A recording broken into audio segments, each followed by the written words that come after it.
So all eyes are on Alaska as President Trump prepares for tomorrow's high-stakes summit with Russian President Vladimir Putin.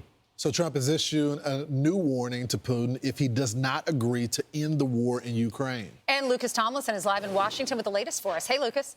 Good morning, Ainsley. Vladimir Putin wants more land in eastern Ukraine ahead of the summit, and European leaders want a ceasefire before any talk of ceding territory is discussed. And President Trump has vowed the war must come to an end. Will Russia face any consequences if Vladimir Putin does not agree to stop the war after your meeting on Friday? Yes, they will.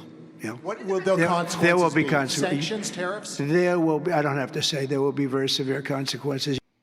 It's been a decade since Vladimir Putin last traveled to the United States. President Trump says if this initial meeting goes well, there could be another very soon.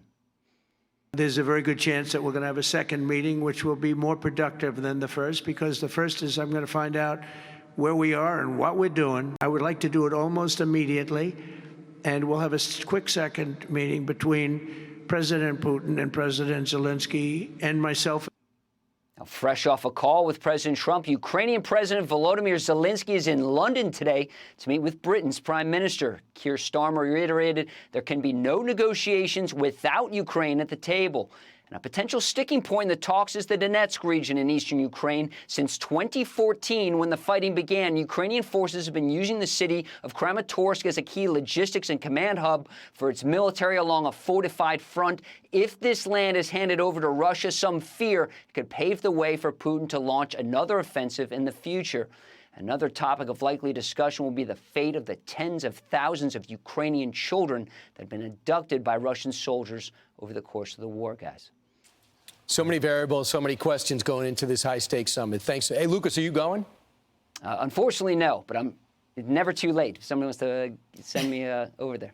I know right, Sean's there. Sean's there. I think Brett Baer's there. All right. Thanks, I Lucas. guess we don't need Lucas. We always need Lucas. Okay, sorry. All right, so the president's made it clear this is going to be their first meeting. He is anticipating there'll be a second meeting in the near future. But if Putin doesn't come to this meeting with a willingness for a peace deal, then Trump says he's going to apply pressure. And the quote was very serious consequences. He did that with the 50% tariffs on India when they were importing Russian oil. He did that with the weapons. He sent a lot of weapons to Ukraine.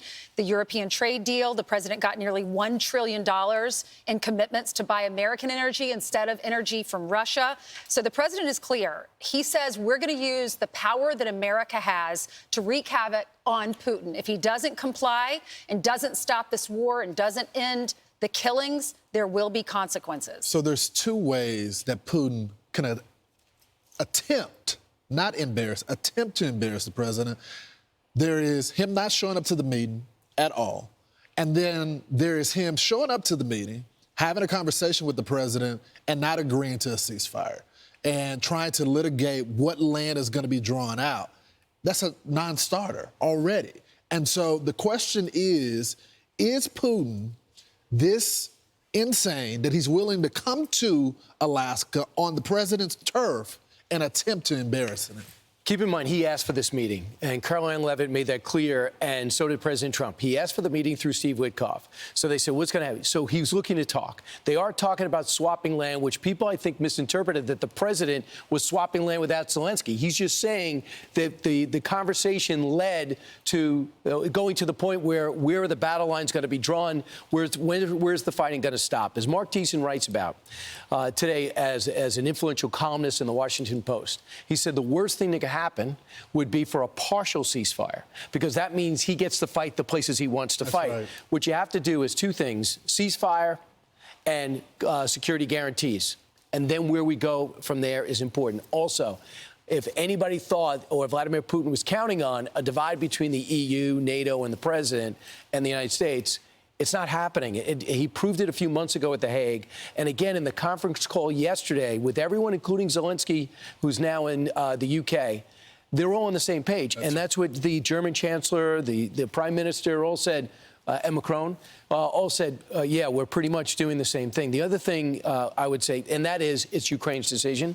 The other thing they're saying is President Putin, according to one source close to the Kremlin, is feeling the pressure from his so-called elites who look at this war as a disgrace, and they just want things to go back to normal. And they say there's a real chance to put an end to this, and I'm hoping that that would be something we're working towards. But I love that the president didn't say, this is it. He said, if this goes well, next week we do another, and the next week we do another. So this could be a series. It doesn't mean if you don't walk out with a handshake deal, which you can't do because Ukraine's involved, not the U.S. involved, that means it's a failure. That's not the way it's going to work. Just don't forget who you're dealing with. This is Vladimir Putin. We can't trust him.